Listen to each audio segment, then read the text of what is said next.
Boa noite, Vitor. Tudo bem? Oi. Não, tudo ruim, tá péssimo.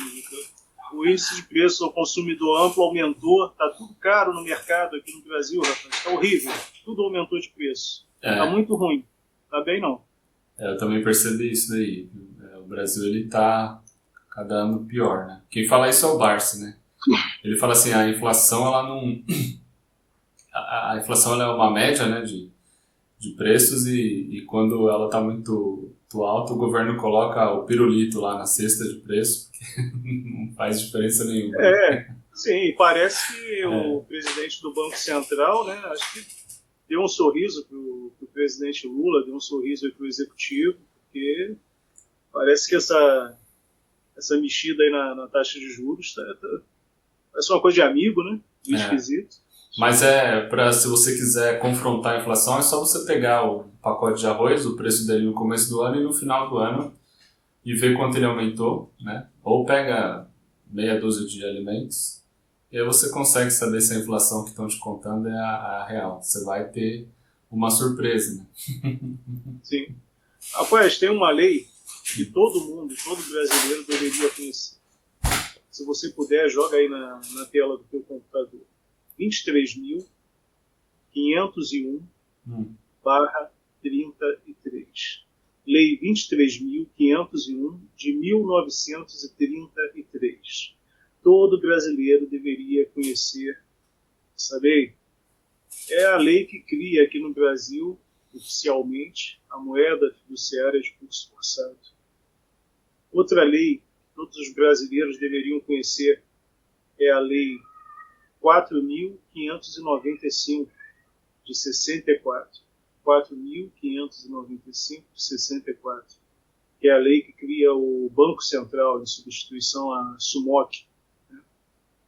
E aí, lendo essas duas leis, você começa a entender muito da nossa desgraça.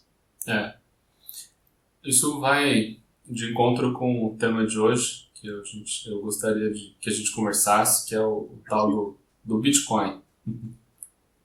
Você já ouviu falar, né, sobre isso? Já ouvi. Acho que vale a pena a gente utilizar uma linguagem bem tranquila, não entrar muito em detalhes, mas esclarecer por que é importante e quais... conversar, né, sobre as partes básicas aí da moeda digital, dessa moeda digital, né? E tentar esclarecer um pouco porque ela veio para ficar, ao meu ver, né? Mas a gente pode começar do zero, né? A primeira pergunta seria o que é, né, uma moeda digital, né? Eu imagino. Né? Não sei se você tem outra coisa. Eu queria saber. O que é isso? Na verdade, essas moedas, elas são baseadas em criptografia, né? Essa palavra ela já meio que assusta, né?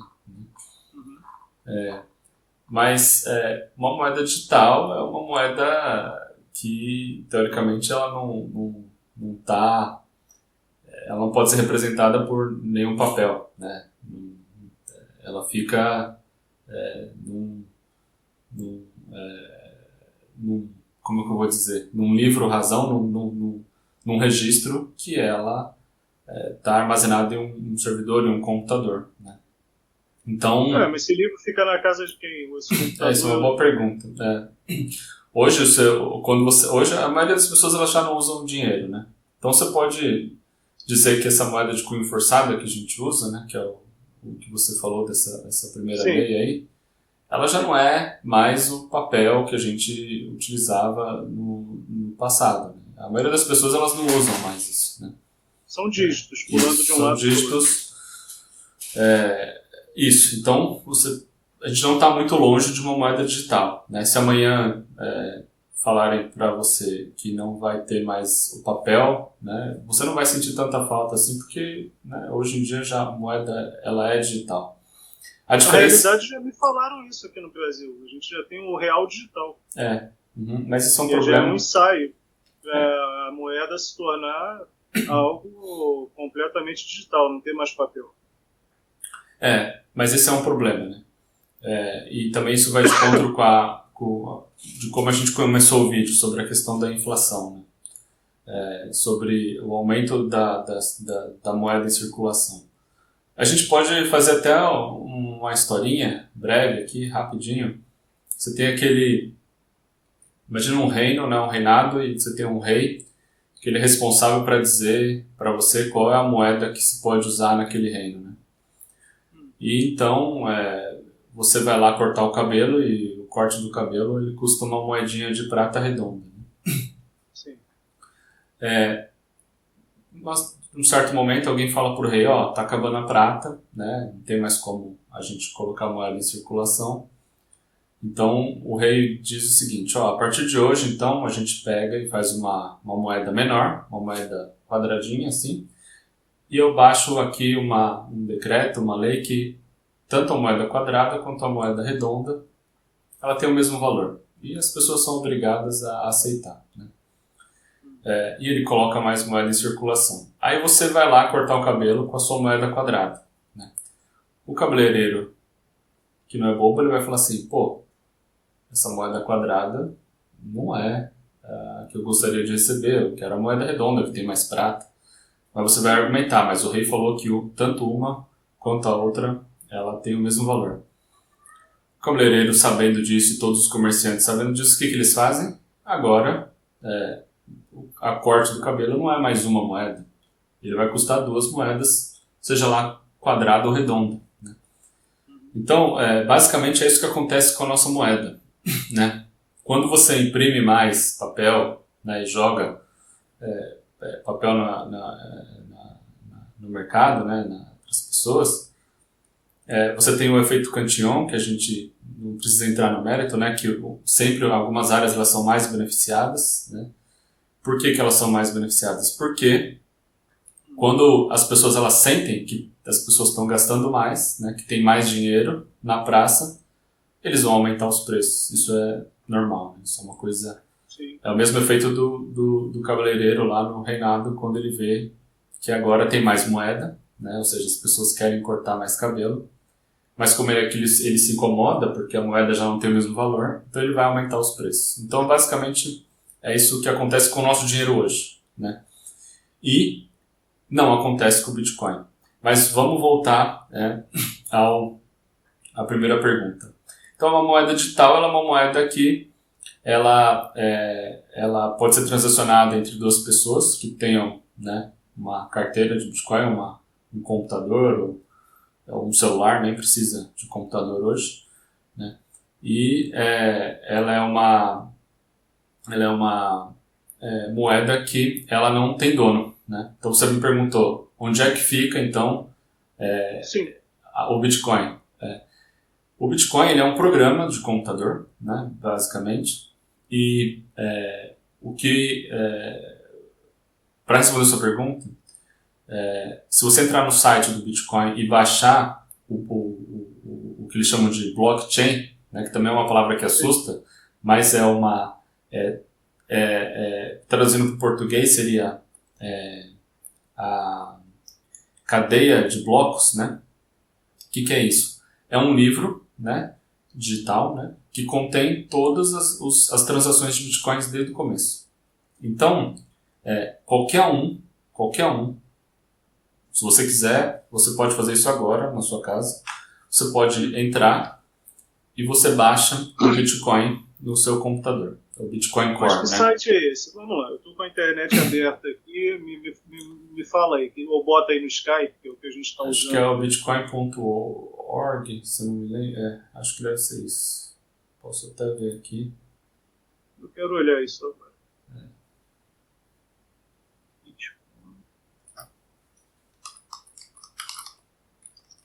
Bitcoin.org. Ah, tem aqui. Será que é bitcoin.org? Não lembro. Isso mesmo. Te manda aí. Isso aí mesmo. Então, isso. Não. É que eu tô... Não? Deixa eu ver, é que eu tô acessando outra coisa aqui.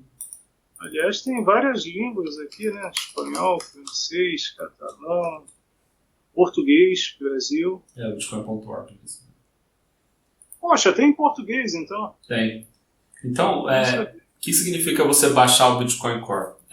Quando você baixa o programa, você vai baixar todos os registros que ocorreram até hoje, desde o começo do Bitcoin, né? Aí você pode... O que significa isso? Significa que depois que você baixar todas essas transações, que vai demorar aí, sei lá, um dia, né, você baixar tudo isso, porque é muito extenso o arquivo, né, para o programa, você pode decidir se você quer ajudar a validar essas transações, né, porque Bitcoin não tem dono, né, então... onde fica os registros das transações? Ela fica nesse programinha aí que você pode baixar.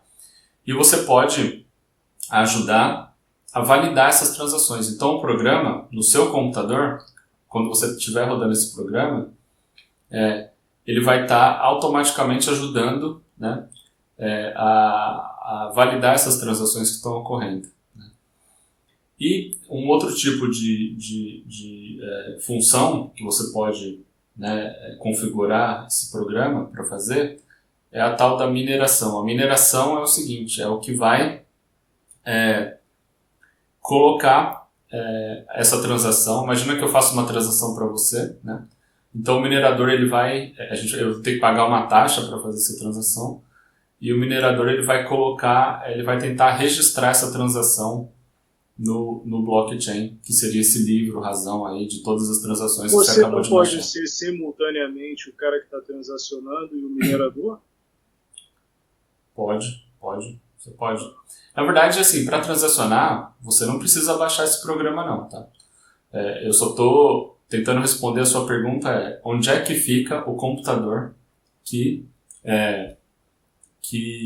vai guardar essas transações, né? Então, se você baixar, a resposta você vai se tornar um dos computadores. É por isso que as pessoas falam que o Bitcoin ele é descentralizado, né? Ou seja, para acabar com ele, você teria que pegar todos os computadores do mundo que baixaram esse programa. E eu te digo, isso é possível? Não, é impossível, né?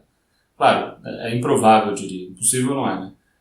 Para acabar com o Bitcoin, você teria que acabar com a internet, por exemplo, né?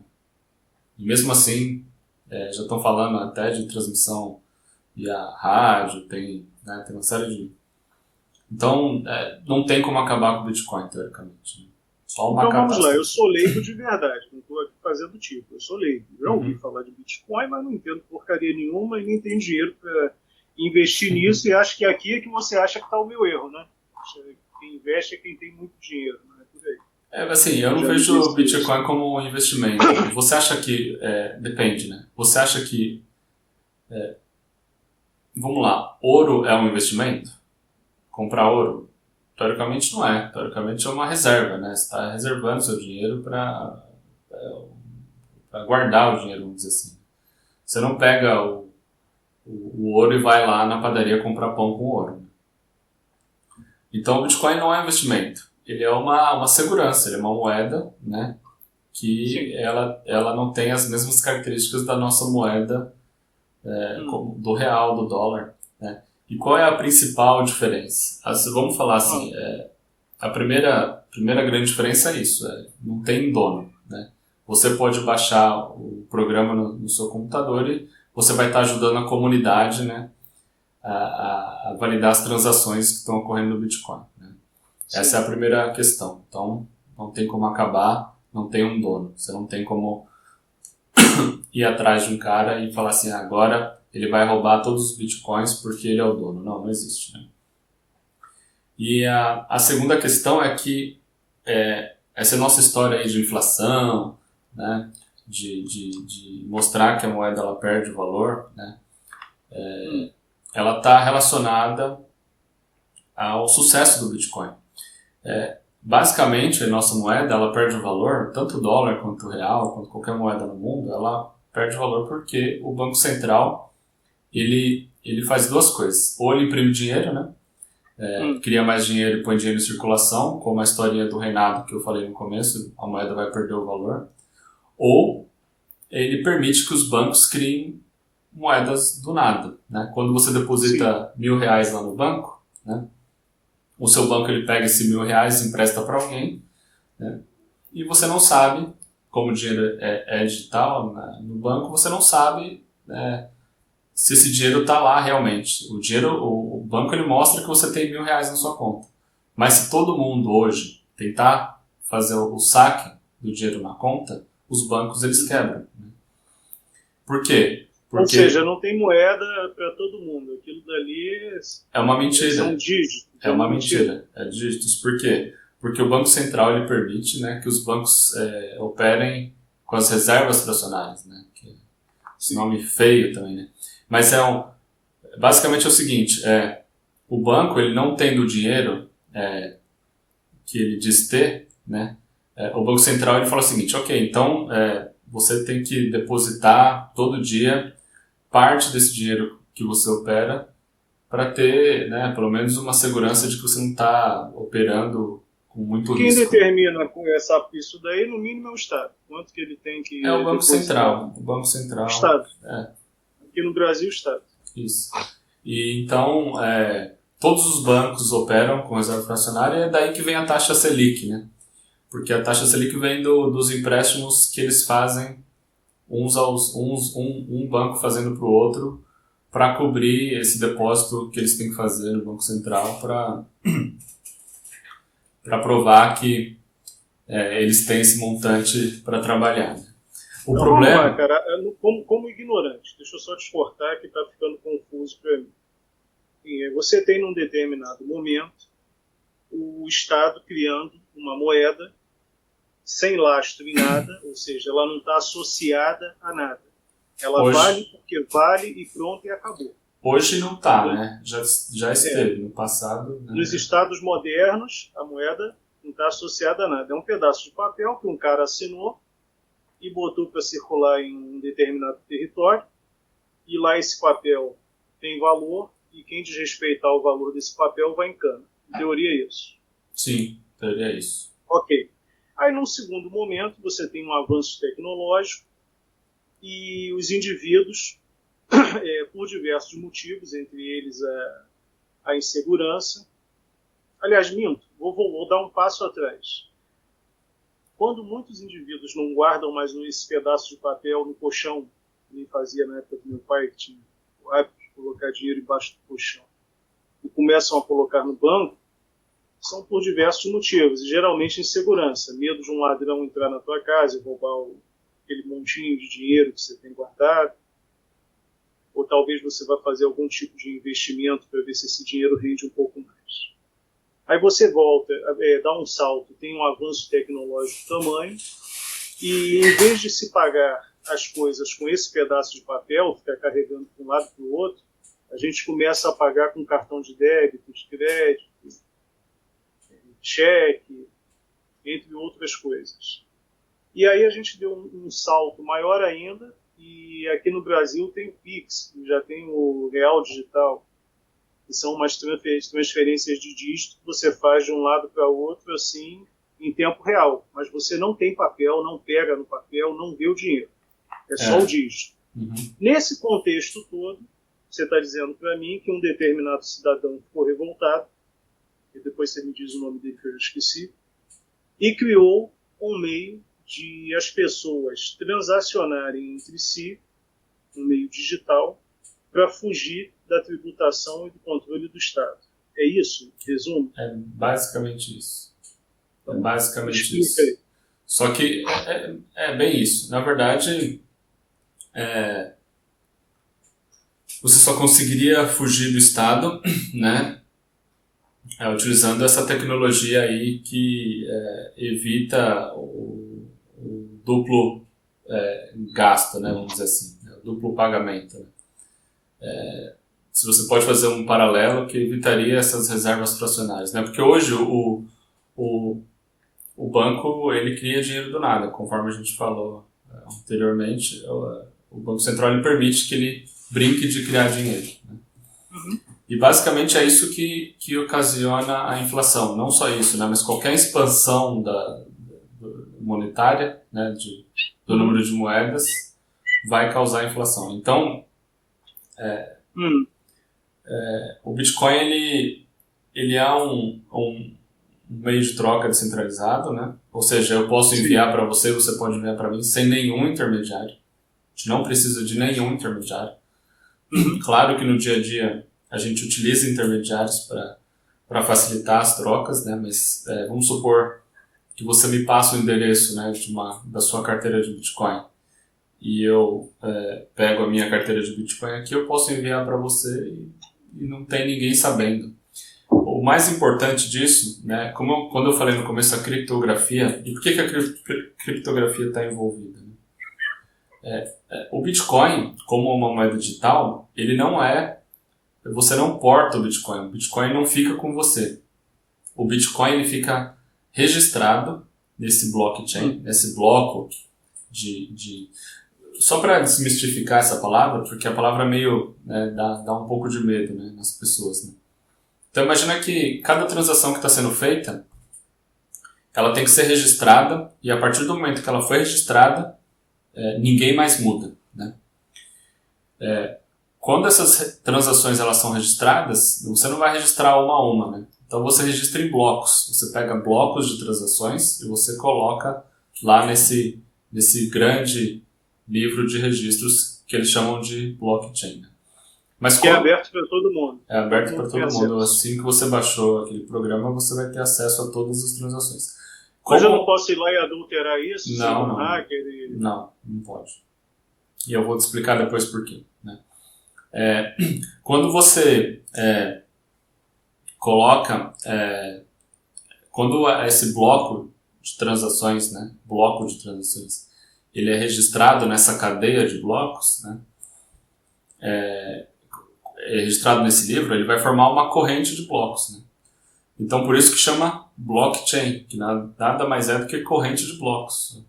Então, assim, blockchain, quando você vê as pessoas falando de blockchain, você já vê aquelas coisas tecnológicas, tal, blockchain é um registro de transações de Bitcoin, mais nada, é isso que é blockchain.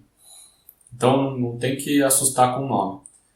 E quando você registra esse bloco, né, no blockchain, quando você registra esse bloco de transações, essa atualização ela é passada para todos os programas que estão rodando o Bitcoin. Então todos eles vão possuir a mesma informação. Então não dá para você tentar adulterar, né? Mas aí tem um problema, que aí começa a ficar mais avançado a questão. Eu não sei se a gente precisa entrar nisso. Eu acho que a gente pode pegar aqui. Deixa eu só te fazer uma pergunta antes. Então esse esquema de Bitcoin, Bitcoin é um tipo de criptomoeda, certo? Certo. Essa coisa começa para que um grupo pequeno inicial, creio eu, de indivíduos comecem a transacionar entre si sem a interferência do Estado. Bom, então você está aí na Europa, eu estou aqui no Brasil, eu quero transacionar com você sem o Estado saber, e nós dois criamos um programa para fazer isso. Mas quando nós dois criamos esse programa e o dinheiro estatal ou é uma coisa palpável, ou ainda que abstrato, é uma coisa que tem um porquê, né? Tem uma legitimação no próprio Estado, como que nós dois vamos fazer essa transação se o Bitcoin não está legitimado no Estado? Compreende? É a crença entre os indivíduos que faz ele ter valor? Para explicar isso, eu teria que explicar o surgimento da moeda e eu vou tentar fazer isso bem rápido, né? Antigamente, vamos supor que não tivesse moeda. A gente está aí, eu produzindo frango e você produzindo leite. Vamos lá, né? E aí eu quero comprar leite, mas você não quer comprar frango, né? Então, como é que a gente faz essa troca, né? Fica difícil se eu tiver que esperar você querer meu produto e eu querer o seu produto, né? Então, nessas feiras aí, né, quando as pessoas elas se propunham a realizar essas trocas, né, teve a percepção, né, e essa percepção é uma ordem espontânea, que a gente chama, né, ela ocorre naturalmente, de que alguns bens eles tinham eles tinham mais facilidades de troca, né? Por exemplo, a prata, o ouro. Então, essas moedas elas começaram a surgir naturalmente, né? Ao contrário do que as pessoas pensam, né? Que o Estado ele criou a moeda, não. A moeda ela surgiu naturalmente. Então, alguns bens eles criaram por características de aquilo que você falou. Pessoas desejam esse bem. As pessoas gostavam mais da prata. Elas aceitavam muito mais facilmente a prata, então a prata ela acaba virando uma moeda, né? Sim. Mas ela é um bem como qualquer outro, né? Só que ela ajuda, né, a nossa troca fazer sentido, porque ela facilita a nossa troca, porque eu não preciso agora esperar você querer um frango. Eu vou lá e falo assim, me dá o leite porque eu tenho prata aqui. E você fala assim, Guilherme, obrigado. Quando eu quiser frango, eu vou lá com a prata também e compro o frango. Então foi uma coisa natural, né? Então, nunca se precisou do governo para transacionar nada, né? Por que hoje Sim. vai precisar, né? Então essa é a primeira questão. A gente só usa a moeda hoje porque a gente é obrigado. No Brasil você não pode utilizar outra moeda, né? Mas se você fosse livre para escolher, muito provavelmente a gente ia transacionar em dólar, né? Ou em qualquer outra coisa que fizesse sentido para as pessoas, né? Então, essa preocupação de que o Estado, com certeza, isso é um problema para os Estados, né? E é por isso que eles estão tentando fechar o cerco, né, para essas exchange que eles chamam, né? Como se fosse esses lugares onde você pode comprar, né? E aí tem uma característica da Bitcoin também, do Bitcoin, né, que foge desse controle estatal. A gente pode entrar nessa questão também. Mas para responder a sua pergunta, o Estado não tem nada a ver com Bitcoin e isso é o que dá valor à moeda, né? O fato Sim. de a gente poder livremente transacionar sem ninguém encher nosso saco, teoricamente, né? E sem pagar nenhuma taxa de transação, a não ser a taxa da própria rede de Bitcoin, da plataforma. Não sei se eu respondi a sua pergunta. Respondeu. Mas eu acho que um outro ponto importante que a gente tem que explicar, e eu vou tentar explicar isso de uma forma bem simples, é o seguinte. A gente falou que tem essa minhoca aí, essa corrente de blocos, que é o livro do Bitcoin, que é onde fica tudo registrado, qualquer transação lá, né? O problema é o seguinte, é que você, né, ou o fulano, muito malandrinho, ele pode dizer o seguinte, eu vou enviar o Bitcoin pro Vitor. Imagina que a gente tem um amigo, chama João, meu João tenta enviar o Bitcoin pro Vitor e tenta enviar o mesmo Bitcoin pro Guilherme, né? O que ele está tentando fazer? Ele está tentando fazer o que os bancos fazem, né? Ele está tentando criar dinheiro do nada, né? Sim. Só que no Bitcoin isso é impossível de acontecer, né? E por quê? Para resolver esse problema, né, só é permitido você colocar um bloco, né, com uma transação, né, dessas duas que o João fez. Só um bloco vai ser validado, vai ser computado, né, e vai ficar permanente no blockchain. E é por isso que a gente precisa dos mineradores, para evitar esse tipo de problema, para evitar fraude, né?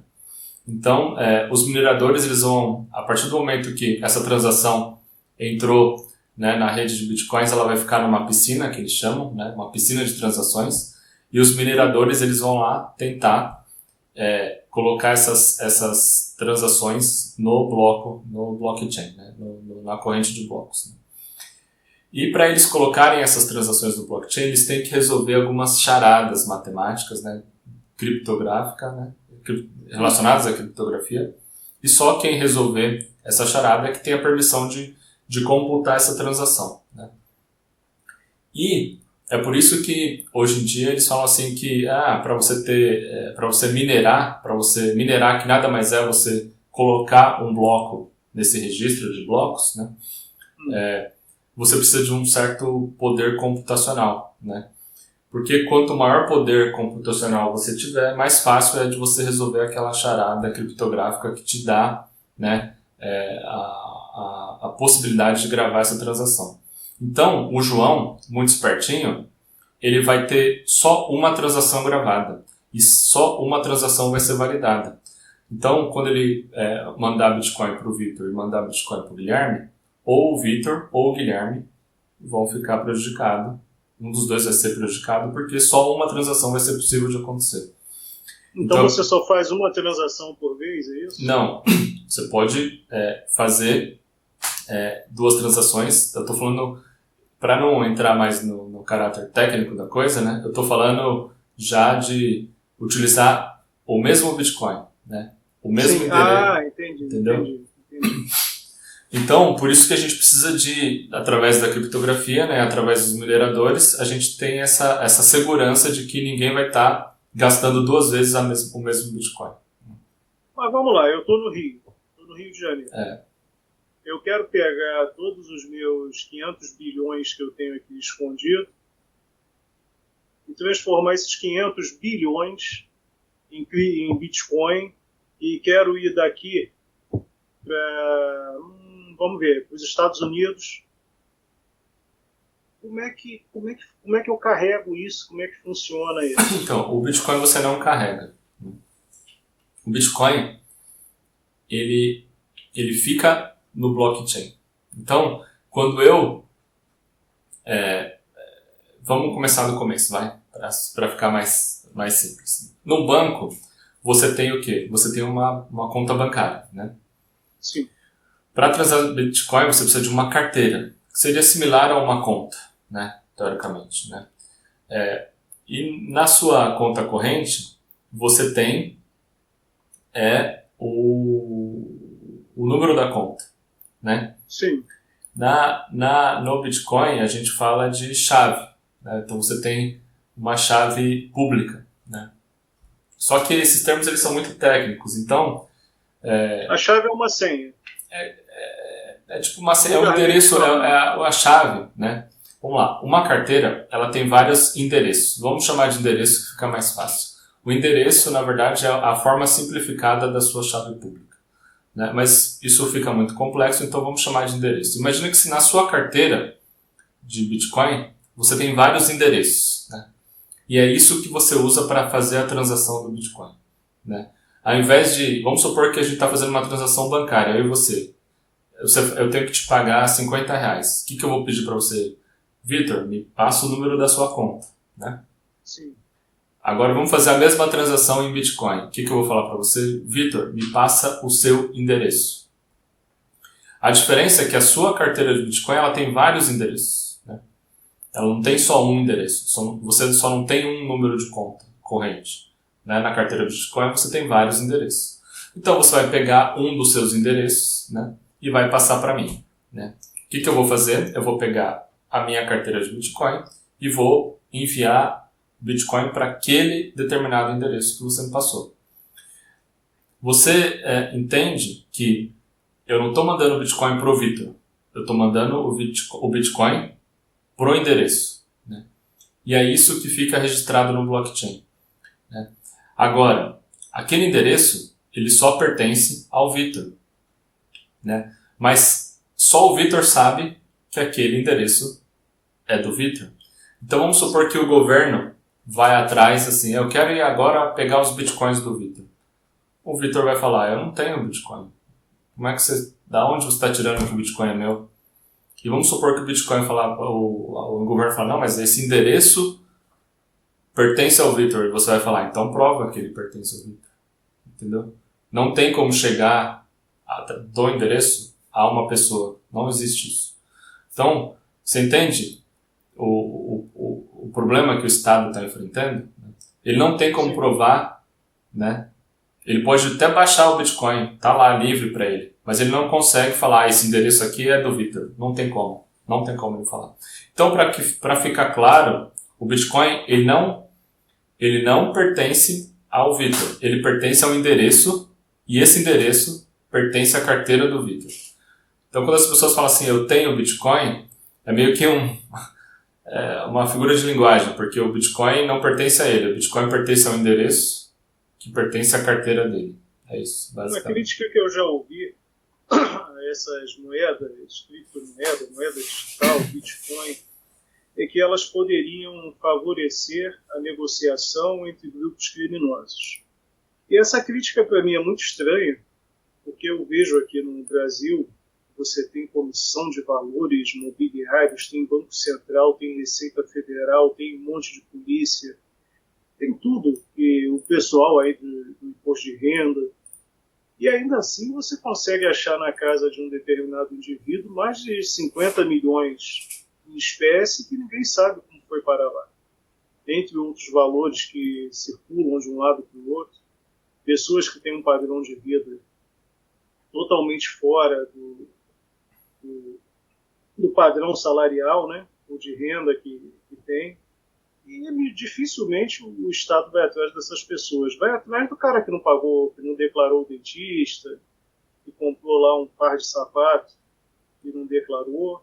Mas esses 50 milhões, como é que não se detecta 50 milhões de reais, né, concentrados, saindo? Porque até porque, pelo que eu me lembro, as notas, muitas eram em série, né? Era um valor absurdo de notas em série. Então, essa coisa de dizer que o Bitcoin vai favorecer a negociação entre criminosos é meio fantasiosa, porque o criminoso já negocia o tempo todo, e lógico que eu não vou dizer aqui, que eu estou no Brasil, quem é o maior criminoso que existe, na minha opinião. Não vou falar isso. Olha, Victor, é aquela questão da faca, né, da arma, da piscina, né, sei lá, de qualquer coisa que ofereça risco pra gente, do carro, né. Tem gente que usa a faca para cortar carne, tem gente que usa a faca para matar pessoas. A gente vai proibir a faca? Não, né? Então, sim, aqui no Rio de Janeiro proibiram. É um projeto de lei aqui no Rio. Projeto de lei não, uma lei aqui no Rio de Janeiro que estipula inclusive o tamanho da lâmina. Se você for preso com uma lâmina que ultrapasse lá 12 ou 14 centímetros, tu vai em campo. Pode continuar. Então, é óbvio que quando você está transacionando de forma descentralizada e teoricamente sem a exposição da sua identidade, é claro que algumas pessoas vão tentar usar isso a seu próprio benefício. E talvez criminosos, mas então é como falar que Bitcoin é utilizado por criminosos é tentar inferir que hoje o criminoso não usa dinheiro, igual você falou, né? Ele vai usar o que ele precisar usar, o que ele puder usar, o que tiver. Sim. Então, claro que isso é um problema, mas quando você tenta transacionar Bitcoin, essas transações elas não são do mesmo jeito que você confia no banco, você não vai confiar em qualquer pessoa para enviar ou receber Bitcoin. Vamos supor, eu não te conheço e eu quero comprar um carro seu, né? Eu falo assim, Victor, gostei do seu carro, mas eu só posso pagar em Bitcoin. Você fala, não, Guilherme, tudo bem, vamos. E aí, será que eu devo confiar em você e pagar o Bitcoin? Eu pego o carro. Quem confia em quem primeiro? É aquele mesmo problema quando você vende e compra um carro. Então você precisa de um intermediário. É melhor, é mais seguro. Então hoje, quando você vai comprar Bitcoin, você tem basicamente duas opções. Ou você compra dessas exchanges, né, que são esses intermediários que vão cobrar mais caro de você, e quando você tem uma conta nessas exchanges, né, agora me surgiu o nome em português, eu não vou lembrar, mas nessas agências de Bitcoin, você não é dono do Bitcoin. E aí entra a questão da chave, que eu também vou tentar ser breve para não ficar muito chato o assunto. Você tem duas chaves na sua carteira. A chave pública, que eu falei que são os endereços, que é o que você usa para transacionar, e a chave privada. A chave privada, ela serve ela é como se fosse a sua assinatura, a sua senha. Quando você quer mandar Bitcoin para mim, você usa a chave privada para falar, não, é isso mesmo que eu vou fazer. Eu assino que eu quero enviar para o Guilherme. Quando você tem uma carteira nas exchanges, né, essa chave privada não fica com você não tem conhecimento. Então amanhã, se a exchange falar assim, Vitor, não quero mais que você transacione esses bitcoins que eu digo que é seu, você não pode mais enviar para ninguém. Então é a mesma coisa de dizer que esses bitcoins não pertencem a você. É por isso que tem dois tipos de carteira, né? Tem a carteira quente, que eles falam, que é a carteira que fica online, né? Que é a carteira dessas agências, e tem a carteira fria. A carteira fria, ela é um dispositivinho, né? Que você pode comprar, né? Acho que o fabricante mais famoso que tem, até esqueci o nome, mas depois eu posso até pegar. Você compra, ela é tipo um dispositivozinho assim, que lá você consegue armazenar a sua chave privada e você só vai transacionar quando você tiver de posse desse dispositivinho para validar a transação. Então, eu nem lembro qual foi a sua pergunta, mas é uma forma segura de você transacionar a minha questão é essa, como que você leva, por mais que você leve essa carteira de um lado para o outro, como que você encontra esses indivíduos, por exemplo, em outro país que vão aceitar os seus bitcoins, lembrei. como que você vai transformá-los em dinheiro novamente? Isso. Então você tem duas opções. Você tem essas exchanges para você comprar e vender, que normalmente elas cobram um preço mais caro. Ou você tem intermediários que eles juntam duas pessoas que querem comprar e vender Bitcoin, né? É claro que você paga uma taxa para eles intermediarem, mas é muito mais seguro, né? Aí tem duas aqui que eu posso citar, que é a Hodl, né? Não sei como é que eu vou pronunciar isso, mas é Hodl e a Bisq, né? Então são dois intermediários que eles não são exchanges, né? Eles não, teoricamente você nem precisa dar seus dados, né, para fazer a transação. Claro que dentro dessas plataformas vai ter gente pedindo sua identidade para tentar evitar algum tipo de atividade criminosa, mas você pode negar, você pode falar que não tem que saber identidade nenhuma. Então, você pode transicionar através desses dois modos aí, ou utilizar uma agência ou utilizar um intermediário por segurança. Agora vamos supor que eu confio em você, né? Então a gente tem já uma amizade, então eu não quero nenhum intermediário. Então você fala, Vitor, me passa o endereço e eu te mando o Bitcoin. Acabou, sem intermediário, sem ninguém. E aí eu vou lá olhar e esse Bitcoin vai estar lá. Vai estar lá na sua carteira, né? Teoricamente, você precisa de um programa para isso, né? E ele vai condensar todos os seus endereços e vai te mostrar o saldo do seu Bitcoin, né, da sua carteira. Né? Me diz uma coisa, quanto que é um Bitcoin? Quanto que é isso? Em dólar, eu não sei quanto está hoje. Não, seja em real, tanto faz. A gente pode procurar aqui. Porque você tem Bitcoin. Vamos lá, quanto que é um Bitcoin? Vamos falar em real, né? Então hoje um Bitcoin está R$ 348.891 reais. Que? Isso? Mas assim, eu nunca vou comprar um negócio desse. Não, então essa é outra coisa. Você nunca vai comprar um Bitcoin realmente, a não ser que você tiver muito dinheiro, né?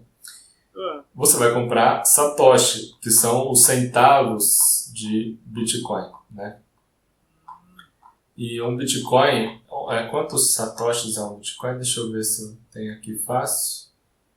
Eu acho que são 100 mil, 100 mil, quanto que é? Não vou lembrar não, mas é 1 milhão de centavos, 100 milhões de satoshis equivale a um Bitcoin. Então, quando a gente fala Bitcoin, na verdade, quanto mais o preço sobe, fica mais difícil você falar transações de Bitcoins. É melhor você falar transações de satoshis mesmo, que são os centavos de Bitcoin. Então, muito provavelmente, você não vai comprar Bitcoin, você vai comprar satoshis. Né? E por que Satoshi? Porque é o nome do cara que inventou essa parada toda aí, chama Satoshi Nakamoto, né? E ele tem um paper, inclusive você pode baixar o paper, inclusive nesse site aí você baixa o paper, tá em inglês, não sei se já traduziram em português. Se não traduziram, eu me comprometo a traduzir. Alguém deve ter traduzido. Então lá você consegue entender toda essa questão de duplo pagamento, né? Toda essa questão da própria criptografia, do porquê das chaves privadas e públicas, como que funciona, né? Qual o problema que ele tenta resolver, né? Então você consegue ler nesse paper que ele criou. Foi em 2009 ele criou essa tecnologia, vamos dizer assim, né? Não é a primeira moeda digital que foi criada, tanto que hoje tem trocentas moedas digitais, né? Eles dizem que o Bitcoin não foi a primeira moeda digital, o Bitcoin foi a última moeda digital. É a que veio para ficar e é a que vai se perpetuar aí, né? Mas a questão eu acho que vale a pena falar o porquê que o Bitcoin, as pessoas gostam do Bitcoin. Eu acho que faltou a gente explicar uma coisinha, né? O minerador, quando ele coloca o bloco nessa cadeia de blocos, ele ganha uma recompensa, né? E essa recompensa é a única forma de você criar Bitcoin. Não existe. A gente tem um número limitado de Bitcoins, que é 21 milhões, se eu não me engano, né? Então, esse é o número total de Bitcoins. Não tem como criar mais, né? Teoricamente. E cada vez que um minerador ele consegue colocar um bloco no blockchain, ele ganha uma recompensa. Hoje está, acho que 6 e pouco Bitcoins para cada bloco minerado, né? Então, essa é a taxa de crescimento do Bitcoin, ela é conhecida. E ela é muito pouca, né? Muito baixa, né? Então, isso garante ela um controle de escassez, né? Eu estou vendo aqui no site da BBC, uma matéria de 6 de março de 2024, diz que o sistema da criptomoeda só permite que haja um total de 21 milhões de bitcoins em circulação. Sim. Até agora, cerca de 19 milhões já foram criados. Se cada bitcoin custa, em média, aí, o preço que você disse, é dinheiro pra caramba, né? Não, isso deixou muito menino que brincava de computador milionário, bilionário até, né? Então, mas por que ela é importante? Dada essa característica do crescimento controlado, você permite que ela seja escassa, né? Então, hoje ela já é mais escassa que a prata, se eu não me engano. Sim. Então, tem menos Bitcoin do que prata. Escassez é igual valor, em teoria. Então eu creio que são 3 coisas que fazem do Bitcoin aquilo, ou que garantem que o Bitcoin é uma moeda segura e é uma moeda, né, que teoricamente vai substituir as transações de moedas do governo, né? Então acho que a primeira coisa é a desvalorizabilidade. Todo mundo quer Bitcoin, mesmo uma pessoa que não conhece, se você perguntar se gostaria de ter, ela vai falar que quer, porque ela está vendo que isso é um movimento e as pessoas, normalmente elas seguem esse movimento, né? Sim. Então a mesma coisa do ouro, se eu perguntar ouro, as pessoas vão dizer que querem. Então o primeiro ponto é essa desejabilidade, né? As pessoas querem isso, e isso está relacionado com o valor subjetivo de qualquer coisa. Eu gosto de sorvete, você gosta de chocolate e a gente vive bem assim. E tem gente que gosta de Bitcoin, tem gente que gosta de dólar, tem gente que gosta de real, e todos vivem bem assim. Então, ela tem uma característica que as pessoas querem ela, né? A segunda característica é a questão do que a gente acabou de conversar, a escassez. Ela é escassa. Ninguém pode criar do nada, como eles fazem com o real, como eles fazem com o dólar, né? Então, ela não perde o seu valor ao longo do tempo, né? Ou ela tem um crescimento controlado. E o último, que eu acho que também não é menos importante que os outros, é a questão de ela ser descentralizada. Não tem nenhum dono, então eu posso transacionar sem nenhum intermediário. Isso te dá uma certa liberdade, né? Porque você não tem ninguém controlando isso daí. E para voltar no que a gente falou do começo, para acabar com o Bitcoin, teria que acabar com todos os computadores rodando aquele programinha que no site aí que eu falei que você pode baixar. Então, rapaz, você me chamou a atenção para uma coisa. Deixa eu te interromper aqui só um instante. Tem uma lei, eu fui dar até uma olhada aqui que eu não lembrava muito bem. É Lei 7.492, de 16 de junho de 1986, que é a chamada Lei do Colarinho Branco, né? E essa lei pune os indivíduos que cometem crime contra o sistema financeiro. Ou seja, os indivíduos que não dão dinheiro para o Estado, arrumam um meio de burlar, pagar impostos para o Estado. E a grande questão que fica na minha cabeça é a seguinte: se você adquire o seu dinheiro de maneira lícita, é ilícito você negociar este dinheiro com outra pessoa e se recusar a dar dinheiro para o Estado? Isso fica muito na minha cabeça. Você compreendeu o que eu quis dizer? Você trabalha, ganha o seu dinheiro de maneira lícita, e aí você quer gastar esse dinheiro, quer fazer o que bem entender, mas não quer dar dinheiro para o Estado. Você acha que não deve. E isso se torna um crime passível de prisão, e dependendo do quanto dinheiro você tiver, você é chamado de um criminoso do colarinho branco, porque você se recusou a dar dinheiro para o Estado. É uma coisa muito esquisita, né, rapaz? Talvez seja por isso que essas moedas tipo Bitcoin estão fazendo tanto sucesso, principalmente entre os mais jovens, né, que estão mais familiarizados com a tecnologia, que não estão tão doutrinados àquela coisa de pegar no papel, né, o cruzeiro, o cruzado novo. Não, nasceram em outra época. Será que isso daí vai ser realmente perpetuado, cara, na nossa sociedade, uma moeda oficial e uma moeda paralela? É meio que um paradoxo, né? Porque eu vejo os jovens também mais suscetíveis a assimilar a necessidade de um governo, né? Mas também são aqueles que estão, igual você falou, mais preparados para essa nova tecnologia. Então eles vão ter que decidir se eles querem ou não um governo controlando as transações que eles vão fazer.